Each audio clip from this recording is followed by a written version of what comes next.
ফার্মাস্ট্রিট academy. আজকে আমরা চলে এসেছি আবার নতুন একটা ভিডিও নিয়ে, যেখানে আমরা পরের কিছু কোয়েশ্চেন নিয়ে ডিসকাশন করব। কি সব জিনিস নিয়ে আমরা ডিসকাশন করব? আমরা যে এতদিন ধরে ক্রুড ড্রাগ ইউজ করছি, সেই ক্রুড ড্রাগ গুলোকে আমরা কি করে কালেক্ট করব আর কি করে প্রিপারেশন করব সেখান থেকে নতুন ডোজেস ফর্ম বানানোর জন্য ফর মার্কেট। মার্কেটে সেগুলোকে নিয়ে যাওয়ার জন্য কিভাবে আমি সেগুলোকে কালেক্ট করব, কিভাবে সেগুলোকে প্রিপেয়ার করব, এই রিলেটেড কিছু কোয়েশ্চেন অ্যান্সার আজকে আমরা ডিসকাস করব। First question is the explain the term collection in preparation of crude drugs for market. Crude ড্রাগকে মার্কেটে নিয়ে আসার জন্য যে প্রিপারেশন, তার জন্য কি করতে হয়? কালেকশন। জানতে চাইছে এই কালেকশন জিনিসটা কি। সোজা কথায় কালেকশন জিনিসটা কি না, আমার একটা প্ল্যান গ্রোথ হয়ে গেছে, এই গ্রোথের সময় আমি তার রুট বার্ক লিফ যে কোনো একটা পার্ট যেটা আমার অ্যাজ আ ড্রাগ হিসেবে ইউজ হয়, সেটাকে আমি কালেক্ট করছি। এই জিনিসটাই হলো আমার collection. Collection refers to the process of harvesting the desired part of the plant. Desired part মানে যে পার্টটা আমরা ইউজ করছি, সেটা রুটও হতে পারে, বার্কও হতে পারে, ফুল হতে পারে, ফল হতে পারে, পাতা হতে পারে, গাছের মূল হতে পারে, গাছের ছাল হতে পারে, আবার কোনো কোনো গাছের ক্ষেত্রে গোটা গাছটাই হতে পারে। এটা হলো আমার main part of the plan at the correct stage of growth. আমাকে গ্রোথের কারেক্ট স্টেজটা বুঝতে হবে যে এই অবধি এটা এর ম্যাচিওর, এর থেকে বেশি এটার ফুলটা বাড়বে না, এর থেকে বেশি আর ফলটা পাকবে না, এর থেকে বেশি পাকলে ফলটা খসে পড়ে যাবে বা নষ্ট হয়ে যাবে। সেই যে কারেক্ট গ্রোথের স্টেজ, সেই স্টেজে আমাকে সেটাকে কালেক্ট করতে হবে। And development, growth and development to ensure maximum yield of active constituent. কেন আমাকে কারেক্ট স্টেজটা নিতে হবে? কারেক্ট গ্রোথের স্টেজ না নিলে আমি অ্যাক্টিভ কনস্টিটিউয়েন্টটা বেশিটা পাবো না। বেশি অ্যাক্টিভ কনস্টিটিউয়েন্ট আমি পাবো না। বেশি অ্যাক্টিভ কনস্টিটিউয়েন্ট পাওয়ার জন্য, যেটা আমার ম্যাক্সিমাম, সেটা পাওয়ার জন্য আমাকে কারেক্ট স্টেজেই নিতে হবে। Proper timing, handling and tools are essential to maintain the quality and potency of the crude drug. একটা স্পেসিফিক টাইম হতে হবে, ঠিকঠাক হ্যান্ডেল করতে জানতে হবে, আর স্পেসিফিক টুল থাকতে হবে কি করার জন্য, যাতে আমার কোয়ালিটিটা ক্রুড ড্রাগের মেনটেন থাকে। পোটেন্সি মানে কতটা পোটেন্ট, সে কতটা ভালো অ্যাক্টিভিটি দেখাতে পারছে ক্রুড ড্রাগটা, সেই জিনিসটা হলো তার পোটেন্সি। এই জিনিসগুলো আমাকে মেনটেন করতে হবে কালেকশনের জন্য। Next question, explain garbling or dressing for the preparation of crude drug for the market. এটা কি জিনিস? ক্রুড ড্রাগের মধ্যে আমার যে ফরেন ম্যাটার থাকবে সেগুলোকে রিমুভ করতে হবে। যেটা আমরা বলি যে কোনো একটা অংশ খুব বেশি ইনজিওর হয়েছে, জায়গাটা ড্রেসিং করতে হচ্ছে। কেন ড্রেসিং করতে হচ্ছে? ওর উপরে যদি কোনো রকম কোনো মাইক্রো অর্গানিজমের গ্রোথ হচ্ছে, সেটা যাতে রিমুভ করা যায়। Remove the unwanted foreign matter from the collected crude drug. Crude drug থেকে তার আনওয়ান্টেড ফরেন ম্যাটার গুলোকে রিমুভ করতে হবে, এটা আমার গ্র্যাবলিং। This includes eliminating soil dust, damaged part, insect or other plant parts not required. কি বলতে চাইছে? এখানে কি কি আমাকে এলিমিনেট করতে হবে? কোনো রকম মাটি লেগে থাকলে, কোনো ধুলো লেগে থাকলে, আমি যে পাটটা ইউজ করছি, একটা পাতা ইউজ করছি, পাতাটা কিছুটা পোর্শন সবুজ, ওপরের পোর্শনটা এত ইয়েলো হয়ে সেটা নষ্ট হয়ে গেছে, ওটা আমার ড্যামেজ পার্ট, সেটাকে আমাকে ফেলে দিতে হবে। কোনো রকম যদি কোনো রকম ইনসেক্ট তার উপরে কন্টামিনেটেড করে, সেই ইনসেক্টকে রিমুভ করতে হবে। এই যে সমস্ত জিনিসগুলোকে রিমুভ করা, এটা হলো গ্র্যাবলিং বা ড্রেসিং। দিস স্টেপ এনসিওর, এই স্টেপটা করলে কি হয়, জিনিসটা পিউরিটিটা বজায় থাকে, ইউনিফর্মিটি বজায় থাকে, and better appearance of the final product. যখন আমি প্রোডাক্টটা ইউজ করবো, সেটা একটা দেখতেও সুন্দর লাগে। তার জন্য আমাকে গ্র্যাবলিং বা ড্রেসিং করতে হবে। যেটাই ড্রেসিং সেটাই গ্র্যাবলিং। যদি কোয়েশ্চেনে শুধু ড্রেসিং লেখা থাকে, তাও আমাদের কনফিউজ হওয়ার কিছু নেই, গ্র্যাবলিং আর ড্রেসিং একই জিনিস। Next question, explain drying in the preparation of crude drug. ড্রাইংটা কি for the preparation of crude ড্রাগের জন্য? ড্রাইং নাম থেকেই বুঝতে পারছি, ড্রাই করা মানে শুকিয়ে নেওয়া, ময়েশ্চারটাকে আমাকে রিমুভ করতে হবে। কোথা থেকে? ক্রুড ড্রাগ থেকে। ক্রুড ড্রাগ থেকে ময়েশ্চার রিমুভ করতে হবে। কেন করতে হবে? যাতে তার মধ্যে কোনো মাইক্রোবিয়াল গ্রোথ বা এনজাইমেটিক অ্যাক্টিভিটি না হয়।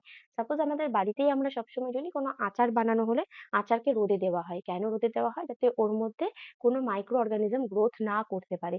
কেন গ্রোথ করতে পারে না? সূর্যের আলোতে ওখানে কোনো রকম ময়েশ্চারের গ্রোথ হয় না সেজন্য। যাতে না ময়েশ্চারের গ্রোথ হয়, সেজন্য ড্রাইং করা হয়। এতে কি হয়? বেশি দিন ধরে প্রিজার্ভ করা যায়। ময়েশ্চার না থাকলে একটু ওয়েটও কম হয়, ওয়েট রিডাকশন হয়, and easy of storage, store করার জন্য খুব সহজ, আর কোথাও পাঠানোর জন্যও খুব সহজ হয় যদি সেটাকে ড্রাই করা থাকে। এবার ড্রাইং করে কিভাবে? দুটো উপায়ে। একটা ন্যাচারালি, ন্যাচারালি মানে আইদার সূর্যে রেখে বা সূর্যের আলো থেকে একটু দূরে ছাওয়ার মধ্যে রেখে যেখানে অল্প একটু সূর্যের আলো আসবে সেরকম জায়গায় রেখে ন্যাচারালি ড্রাই করা হয়। আরেকটা হয় আর্টিফিশিয়ালি। আর্টিফিশিয়ালি কিভাবে হয়? হট এয়ার ওভেন, যেটা আমাদের অনেক কলেজের প্র্যাকটিক্যাল ইন্সট্রুমেন্ট হিসেবে ইউজ হয়। বড়, বড় ইন্ডাস্ট্রিতে তো অবশ্যই ইউজ হয়। এই hot air oven, vacuum drawing এগুলো করেও আর্টিফিশিয়ালি ড্রাই করে নেওয়া হয়। এরপর আমি কি উপায়ে ড্রাই করব সেটা কিসের উপর ডিপেন্ড করে? আমার ড্রাগটা কি ধরনের আর কতটা হিট সেনসিটিভিটি তার উপর ডিপেন্ড করে। মানে সে কতটা তাপ নিতে পারবে, কতটা তাপ সে সহ্য করতে পারবে তার উপর ডিপেন্ড করে তাকে আমি ন্যাচারালি ড্রাই করব না আর্টিফিশিয়ালি ড্রাই করব।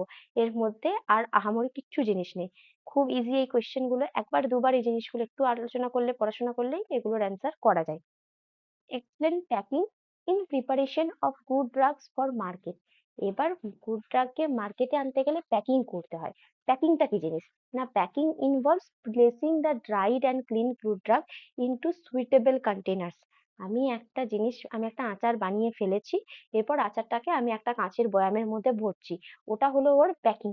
ঠিক সেরকমই জিনিস আমাকে গুড ড্রাগ গুলোকেও একটা সুইটেবল কন্টেনারে ভরতে হচ্ছে ড্রাই আর ক্লিন হওয়ার পর। এটা হলো তার প্যাকিং। তার ফলে কি হচ্ছে, এটা কি থেকে প্রোটেক্ট পাচ্ছে? আলো থেকে, ময়েশ্চার থেকে, কোনো রকম পোকামাকড় থেকে বা যে কোনো রকম কন্টামিনেশন থেকে আমি সেটাকে প্রোটেক্ট করতে পারবো। Materials used include. এবার কি কি তাহলে ম্যাটেরিয়াল ইউজ হয়? এতক্ষণ তো আমরা পড়ছি সুইটেবল কন্টেনার। সুইটেবল কন্টেনার গুলো কি কি?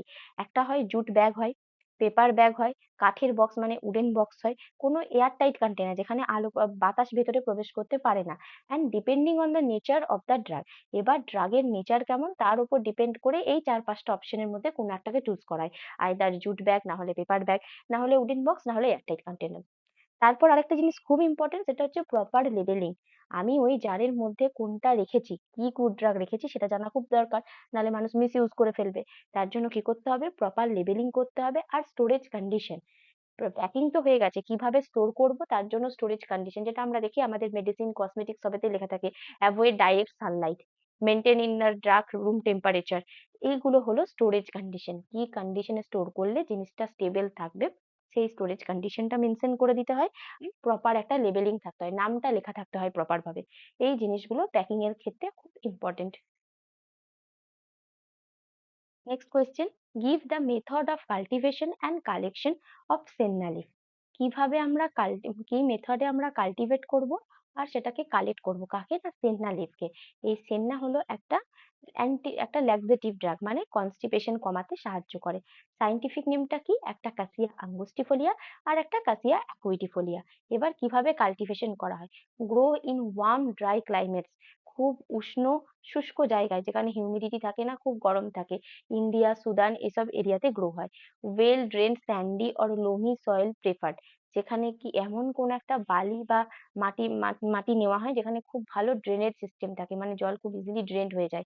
আর কি, sown by the seeds at the beginning of the monsoon. কোন সময় বীজটা পোতা উচিত? যে সময় জাস্ট বর্ষা শুরু হবে সেই টাইম পিরিয়ডেই বীজগুলো মাটিতে পোতা উচিত। এটা হলো কাল্টিভেশনের প্রসিজিওর। এবার কালেকশন কখন করতে হবে? Leaves are collected by plucking 2 to 3 months after sowing. বীজ আমি পুঁতে দিয়েছি, তারপর 2 থেকে 3 মাস পর আমাকে পাতাটাকে তুলে নিতে হবে। তারপর কি করতে হবে? Harvesting is done early morning. Early morning আমাকে সেটা খুব সকাল সকাল সেটাকে আমাকে হারভেস্ট করতে হবে, যাতে না ময়েশ্চার কন্টেন্ট হয়, ময়েশ্চার কন্টেন্ট কম হওয়ার জন্য। এই জিনিসগুলো আমাকে কাল্টিভেশন আর কালেকশনের জন্য মেনটেন করতে হবে। Next question, semi question. What are the method of cultivation and collection of opium? Opium এর scientific name কি? Papaver somniferum. Cultivation কিভাবে? Requires temperate climate. একটা খুব বেশি টেম্পারেট ক্লাইমেটের জন্য এটা দরকার। Fertile loamy soil with good drainage. Loamy same জিনিস, এমন একটা আমাকে মাটি ইউজ করতে হবে যেটাতে খুব ভালো ড্রেনেজ সিস্টেম থাকবে। আর টেম্পারেট ক্লাইমেটে এটা গ্রো করবে। সিডটা কখন মাটিতে পোঁতা হবে? না, অক্টোবর থেকে নভেম্বরের মধ্যে, মানে জাস্ট উইন্টার শুরু হবে এরকম সময়। এরপর কালেকশন কিভাবে হবে? Incision are made on mature green capsule using a special knife called নাস্টার। কি করতে হবে আমাকে?